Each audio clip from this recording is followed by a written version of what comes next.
My friends, I'm Joel, and this is my little big brother Luke. And where are we, Luke? We are in Cleveland, Ohio, at the aLoft Hotel here, and it's a beautiful hotel. It is. It is pretty new too. Lovely area. And here we are. 30 minutes away from going on stage. Well, tell us a little bit about the band's history. Like, how did you guys first form this group? Well, if you can't tell, Joel and I are brothers. And so in a roundabout way, the joke is that the band has been formed since I was born.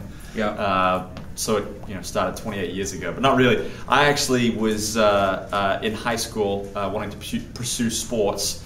And my junior year of high school, I tore my ACL. And at that point, I kind of didn't know what I was going to do. And my mother said to me, she said, I really think there's going to be one thing left for you to do when you graduate high school. I was like, okay, well, I hope that's true. And graduated high school, and Joel actually comes to me and says, hey man, what do you think about singing on some demos and writing some songs and just seeing where this goes? And we haven't stopped since. So it's 2 weeks later. 2 weeks later, exactly. Still No. I know there's a story behind the band's name. Can you tell us that story? Yeah. Well, we did come up with a plethora of really awful band names.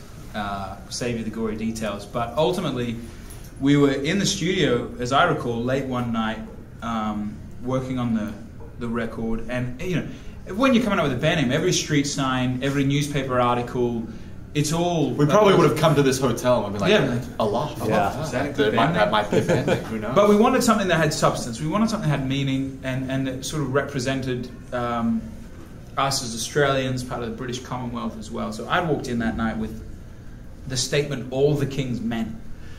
And our producer swung around in his chair, I remember pretty well, and he said, man, what about For King and Country? And those four words are a British mantra. Hundreds of years ago, soldiers were racing in to bleed for what they believed. They would chant For King and Country, and we just thought, man, with the theatrics of what we do as a band, with the heart of what we do as a band, what a better name to be known by. We'll talk about the music a little bit. You guys have drawn comparisons to Coldplay and U2. Are these influences? And talk a little bit about what you're going for musically with the band.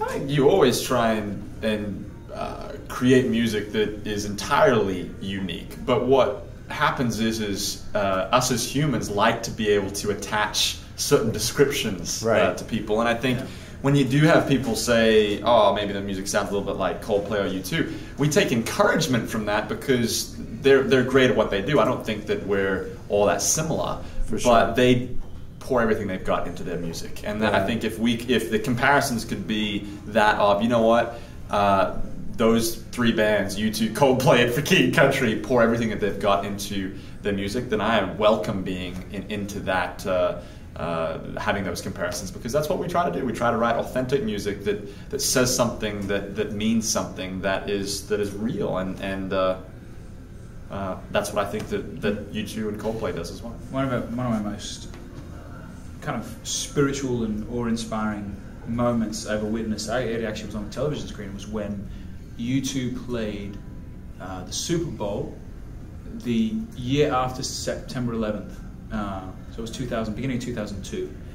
And they sung a song, Where the Streets Have No Name, and they had all the lists of the people that passed away in the attacks scrolling behind them, and it was just, I'll take it to my grave, because that merging of the heart of music and the melodic elements of music with something such a monumental moment in America's history, it was pretty profound.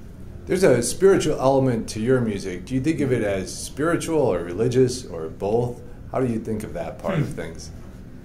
Well, religious has kind of a funny connotation to it. I think that both Luke and I are spiritual men. We grew up in a very God-fearing home, 2 of 7 kids in Australia, and coming over here.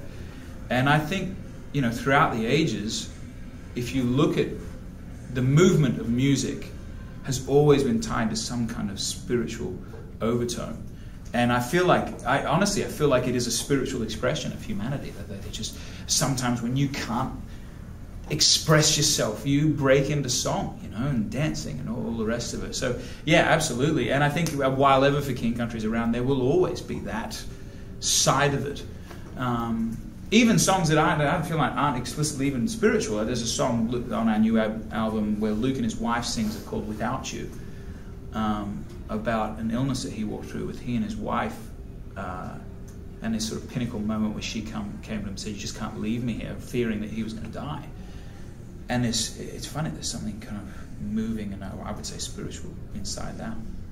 I think your last record came out like about a year ago now, right? Are you working on a new record? What's the status of that? Not yet. Yeah. We're just about to release an anniversary edition. Okay. Actually, it just is about to come out in the next couple of weeks. And we have 3 new songs that are going to be on that. And so we have been working on new music for that, but not for the new album yet. But there's coming a time very, very soon where that's going to be the next thing on the docket for us to kind of get in there and write more material. It's always a fairly intimidating thing because as an artist you always feel like you've written your best song. You know, will I ever write another good song that anybody cares about? Right. And so you kind of have to face those demons a little bit at times.